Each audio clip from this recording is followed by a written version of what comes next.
Good night, folks. Hooray, it's Friday. And although I'm working from home and I mismanaged my time a little bit, I'm still gonna post the Bottles of Science on a Friday, on this Friday. And today we are gonna deviate a little bit from the common data show up, and I'm gonna do more of a explanatory show on what it is math analysis and a basic on how to interpret it when we come across those in the literature. So what it is math analysis? I've studied that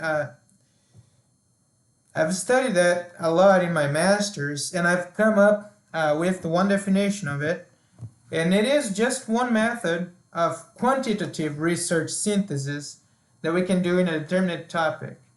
So instead of only a narrative review where you read a bunch of articles and you reach your conclusions, you can now extract data from each one of those papers. You can run some statistics on it, and you can have a number outcome that brings more power to your review. All right, so let's exemplify that a little bit. Let's say that we searched the literature and we came across those 4 articles that they talk about fruits. And then you look at those fruits and you say, Vitor, well, you have apples and oranges there. You cannot compare them. That's insane. And I'll tell you something. Well, if my outcome is actually, or if I am interested in an outcome that is actually a fruit bowl, then the idea makes sense. And that's what math analysis is harvesting a lot of articles in a determinate common topic and putting that all together in one test statistics to increase power and also give more credibility to your review. Right? And now we're going to go to the exemplification of one math analysis in the literature. And because I want to be a marketing guru, I'm going to use my research question from my master's thesis. And if you guys follow the Bottles of Science, I've already posted the issue about lower quality soybeans in the United States. And in my master's, my research was focusing on, can management practices increase soybean yield and quality at the same time? And if they can, which one are the most influential? I'm open to discuss that, but in a later time. Today, I'm gonna put that question there and put my thesis there because the way I did it. So I used the math analytic tool to analyze past and current crop physiology laboratory under Dr. Bilos's guidance. Use all those studies that we have in our database about management to quantify the influence of modern management practices in pretty much Illinois. We had 5 locations or 6 locations total. And boom! This is the meta-analysis figure outcome. Okay? It's pretty shocking, has a bunch of information there. How can we interpret it? Right? This one particularly, I'm just going to tell you, this is the response to nitrogen fertilization in a band for soybeans at pre-plant, right? But how can we interpret it, right? Well, let's focus first on that middle section that attracts our eyes. This is a forest plot. I don't know why it's called a forest plot. Maybe because it are branches of a tree. We can see that we have a 0 line and we have squares with different sizes and diamonds there. So the square with different sizes, right, are the different studies that we have in that review. Okay, and the different sizes are the different weights that each study have on the final outcome. Okay, and the final outcome are those diamonds over there. The model that I've used in my thesis is the mean difference model. And that means that I simply depict, it's self-explanatory, my bad. I subtract from the treated average or mean the average of the untreated group. So in this case, I subtracted the yield, the final average yield of the nitrogen fertilized in a band soybeans, and subtracted from that the yield, the average yield of the untreated or the unfertilized control there. So having that in mind, if that difference is positive, or it means goes to the left in our model there, right, or to our right, it is a positive thing, okay, because it means that the treated group mean overcome, or it's greater than the untreated group mean. And logically, if it falls to the right, in this case is a negative thing, because the treating or fertilizing soybeans with nitrogen actually decreased yield when compared to the unfertilized control there. So it's a negative thing, and we can see that by the baseball analogy pretty clear.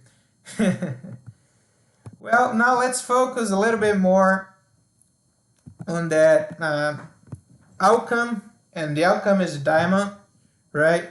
I'm just gonna focus on one diamond today for simplicity, okay? The diamond, as I said before, is the mean outcome, or we can call it the summary effect of the meta-analysis, okay? The summary effect is just the average of the averages there. So in here it's in megagrams per hectare. So fertilizing soybeans with nitrogen increased yield by 0.31 megagrams per hectare, which is about 5 to 6 bushels there. Okay, so that's the summary effect. And the MD stands for mean difference, and it's a positive 31, which is a yield increase with nitrogen fertilized soybeans there. That's what we see. And then, but the diamond is not only about the middle number, or that middle 2 points. We also have the 2 wide wings, as I like to call it, or the 2 widest points there. And I don't know why my scale is not popping up, but if you derivate from the scale that I have that goes from 0 to 5, as we can see here in the right, my widest points are going from 0.14 to 0.48 megagrams per hectare. And if we look to the right of the red square there, between the coshets, we can see the same numbers. So what are those numbers? What is 95% CI? Well, it is the confidence interval of that average, right? So we are 95% confident that if you're gonna apply nitrogen fertilizer in a band in your soybeans in Illinois, your response are gonna be 95% of the times between 0.14 megagrams per hectare to 0.48 megagrams per hectare there. That's what the confidence interval means. And lastly, having that in mind, when you come across to diamond or something similar there in the literature, so now you see the summary effect from the effect model there. If that effect model, there comes my scale, all right? If the widest points of that diamond, sometimes is aligned, the graphic of the diamond can be aligned sometimes depending on which software they use. But I mean, it is the same logic, right? The widest point of that summary effects figure, if that does not cross the 0 line in the forest plot as we depicted before, it means that the effect is significant, okay? So in this case, when you fertilize your soybeans with nitrogen in a band, a pre-plant, you get an average response of 0.31 megagrams per hectare, or 5 to 6 bushels there, right?